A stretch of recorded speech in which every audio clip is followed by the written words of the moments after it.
you very much for having me here, and thank you to Cameron and the whole team at Taronga Zoo for hosting this really important event.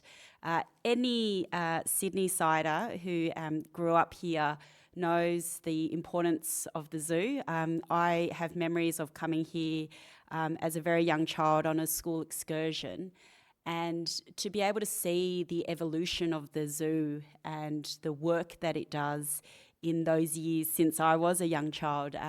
Recently I took my son here, and there was a marked difference between the experience that I had when I first came here as a kid to the experience that he had. And you could see that the evolution of the zoo in terms of the conservation work, the education work, has really made it something special, and it's moved away from being perhaps what people would come here as, a place to visit, but really a place to fundamentally change how people see our natural environment. So thank you for the incredible work that you and your team do in helping educate the community and helping inspire that awe and wonder that so many of you feel about our natural environment.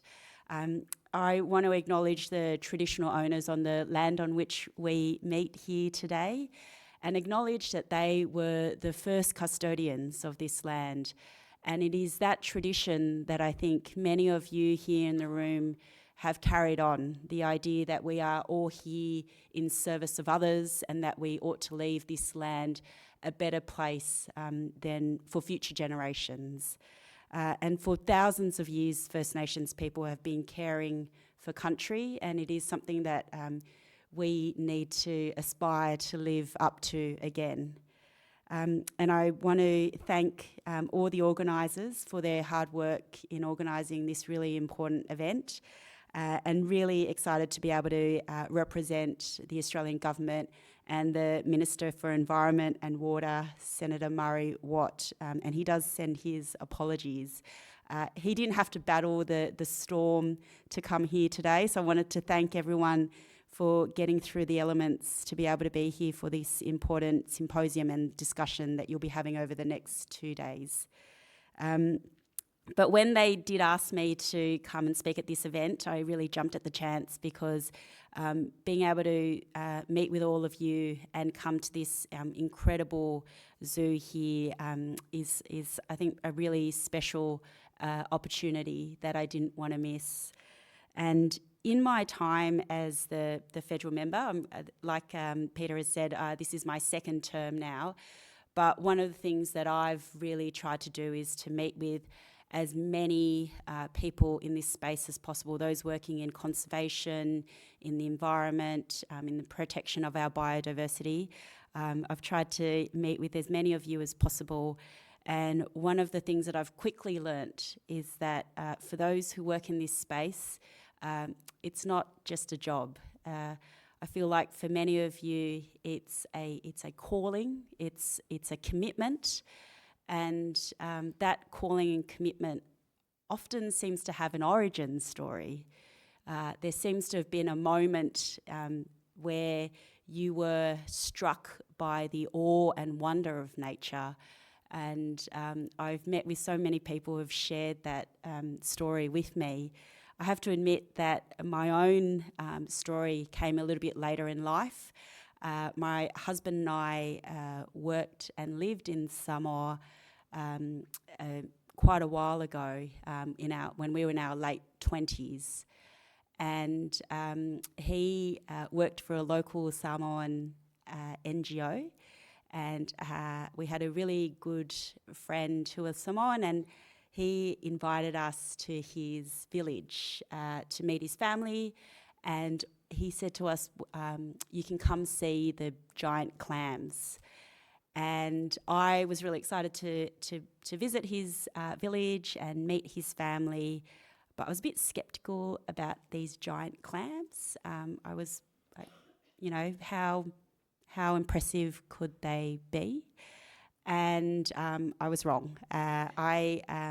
We snorkeled out to the marine protection area, and yes, they were big, they were giant clams, but I was so struck by the iridescent colours that seemed to glow up through the water. And it was then that and that was my origin story, it was then that I was truly struck by how amazing these creatures were. And many years later, when we had our son, it was a story that we shared with him, these giant clams that we had seen.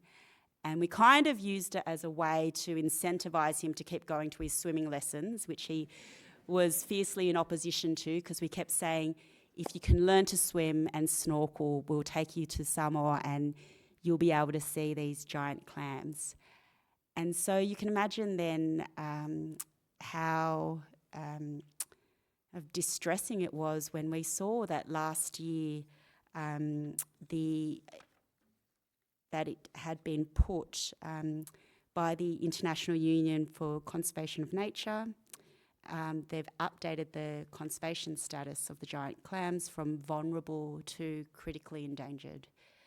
And I know that for many of you, you've been working in this space for a really long time. You've seen this happen to so many species. But for me, it was then that I was struck by the urgency of the work that you are doing, but also the fragility of our ecosystem. Because my husband and I, truth be told, we'd been putting off this trip for many years now.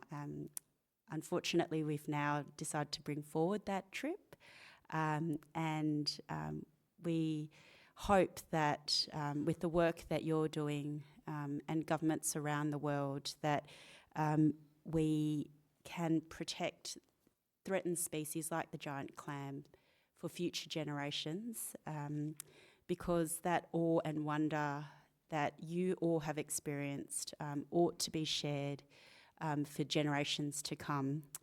And I'm so glad that you are hosting this event in Australia.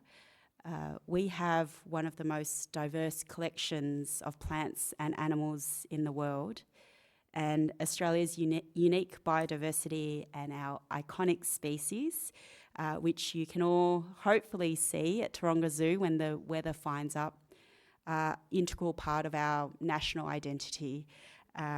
We've got the kangaroo, the koala, platypus, emu, Tassie devil. They are all uniquely Australian, and we are very, very proud of those unique species. And our native Australian species also hold cultural significance for our First Nations people, including as totem species. And we depend on our natural environment, and now more than ever, our natural environment needs our help. Globally, biodiversity is declining faster than we have ever witnessed before. Climate change, unsustainable use of natural resources, habitat loss, invasive species and pollution are all driving a decline in the condition of our natural environment. Many of Australia's native plants, animals and distinctive ecological communities are now threatened, and we have seen many species go extinct over the last 200 years. And unfortunately, Australia has the unenviable position of having the highest loss of mammal species anywhere in the world. So as a government, we recognise the urgency of the work that you are doing, and we have drawn a line in the sand. We don't accept that environmental decline and extinction is inevitable. The Australian government is committed to strong national and international leadership on the environment. And in partnership with state and territory governments, we have set a range of ambitious goals and targets in our Threatened Species Action Plan and in Australia's strategy for nature to improve the health of our environment and reverse biodiversity loss. Under these strategies, Australia has set the ambition that by 2030 we will protect and conserve 30% of our landmass and 30% of our marine areas, ensure priority degraded areas are under effective restoration, eradicate or control established invasive species in priority landscapes, And importantly, we will prevent new extinctions of native species. These targets will contribute to Australia's international commitments under the landmark Global Biodiversity Framework. But these aren't just aspirational targets. We are working on practical policies to help us achieve them. The Australian government is doing its part, along with all the work that you are doing. We are delivering the nature repair market to encourage investment in projects that restore and protect the environment. We are investing over $600 million to better protect our threatened plants and animals and tackle the feral animals and weeds devastating our native species. And you'll hear more about these efforts from the Australian Government's Threatened Species Commissioner. We're investing $250 million in the Australian Bushland Program to support our target to protect 30% of Australia's land.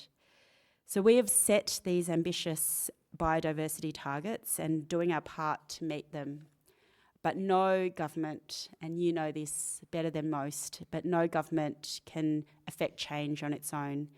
Partnerships are vital, and everyone has a role to play. Governments, business, civil society, academia, First Nations people, local communities, and individuals like yourselves. The ACIUCN's unique structure reflects this, bringing together a broad membership of over 1,400 governments and environment NGOs, including Indigenous peoples organisations, and that is what makes this gathering so unique. All here to shape collaborative conservation efforts to address global environmental challenges. And I wanted to single out the North Australian Indigenous Land and Sea Management Alliance, who are here with us today. They are the only Indigenous peoples organisation from Oceania who are a member of IUCN. And Erica McCready from the Alliance will be nominating as an Oceania Regional Councillor at this year's IUCN's World Conservation Congress. And she has demonstrated leadership working closely with Indigenous land and sea managers in Northern Australia. Caring for nature is a shared responsibility. We must all work together as a community to meet the growing challenges facing our environment and drive positive change. By sharing research, knowledge and experience across sectors, here at this symposium, you are strengthening the scientific foundations we depend on to make meaningful impact for the environment. And the task before you today is huge. And I don't underestimate the challenge of it. You are here to preserve the wonder and awe that you first experienced in that encounter with biodiversity for future generations. I want to thank you for being here and participating and for your engagement and collaboration. And I look forward, our government looks forward to seeing the report that you produce from your discussions. I'd like to thank Sarah Turks and the ACIUCN committee for arranging the symposium. And may you all here in this room continue the legacy of First Nations people and continue to be custodians of this land. Thank you.